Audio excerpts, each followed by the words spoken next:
কৃষ্ণা। সবাই কেমন আছেন? আশা করি সকলেই ভালো আছেন। আজকে আমি গোপু সোনাদের জন্য একটা ছোটোখাটো বাথটব বা সুইমিং পুল বানাবো। চলুন দেখে নেওয়া যাক গোপু সোনাদের জন্য কিভাবে ছোটোখাটো বাথটব বা সুইমিং পুল বানাবো। প্রথমেই একটা বড় পাত্র নিয়ে নিয়েছি, তার মধ্যে নর্মাল টেম্পারেচারের ঠান্ডা জল দিয়ে দিয়েছি, আর তার মধ্যে একটু গোলাপ ফুলের পাপড়ি দিয়ে দিলাম, মানে জলটাকে যাতে আরও ঠান্ডা ও আরামদায়ক করা যায় তার জন্য এগুলো মিক্সড করছি। তারপর তার মধ্যে বেলি ফুল, একটু অগুরু আর একটু কর্পূর দিয়ে দেবো, যাতে জলটা আরও ঠান্ডা থাকে। কারণ কর্পূর, গোলাপ জল এমনিতেই ওগুলো ঠান্ডা আর সুগন্ধময় করে তোলে, তাই সেগুলো একসাথে মিক্সড করে দিলাম। এই যে আমার একদম রেডি ছোটোখাটো এই বাথটব বা সুইমিং পুল। এই যে গোপাল সোনারা চলে এসেছে।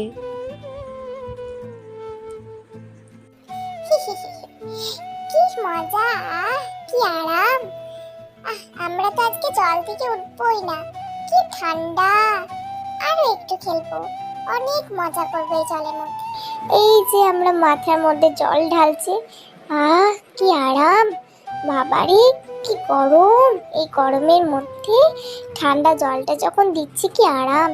এই যে আমাদের ছোট্ট একটা পিঙ্কি পিঙ্কি টেডি বিয়ার, আমরা তার সাথে একটু খেলিনি। হ্যাঁ, এই যে আর একটা আমাদের টেডি বিয়ার চলে এসেছে, এই যে আমাদের সাথে খেলা করছে।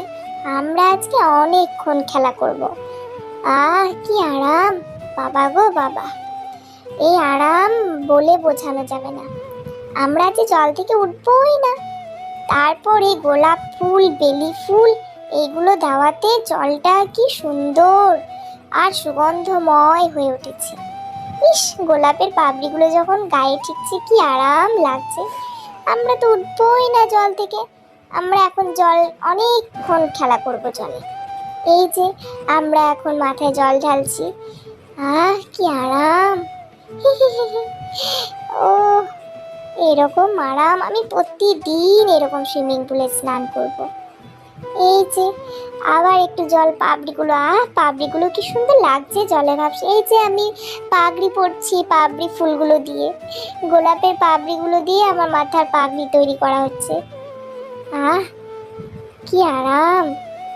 আমরা তো আজকে জলে অনেকক্ষণ খেলা করব, আজকে তো উঠতেই মন চাইছে না। একে তো এত সুন্দর সুন্দর ঠান্ডা ঠান্ডা জল, তারপরে গোলাপের পাপড়ি, বেলি ফুল, কত কি আরো মজা লাগছে, ভীষণ মজা লাগছে। এরকম করে আমরা প্রতিদিন খেলবো। এই যে যখন জলটা কাছে আসছে না, কি সেন্ট। বাবা গো, যা গরম পড়েছিল, অনেক ঠান্ডা হলো। আজকে ভীষণ মজা করছি, আর এই টেডি বিয়ারগুলোকে নিয়ে খেললাম, কি মজাটাই না লাগলো। আমরা প্রতিদিন এরকম ভাবে স্নান করব। হরে কৃষ্ণা। গোপালদেরকে এবার জল থেকে উঠিয়ে নেবো, কারণ গোপালদের স্নান করা কমপ্লিট। এরপর গোপালদেরকে একটু সাজুগুজু করিয়ে নেবো, অর্থাৎ গোপালদের শৃঙ্গার করিয়ে নেবো।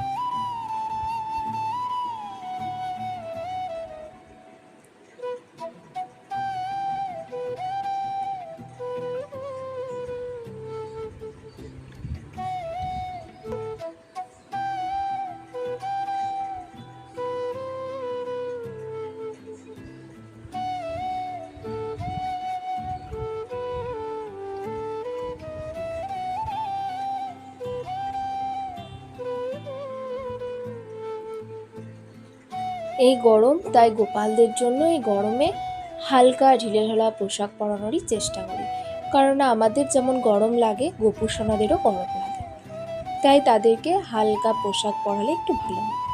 এরপর গোপালদের শৃঙ্গার করে নেব।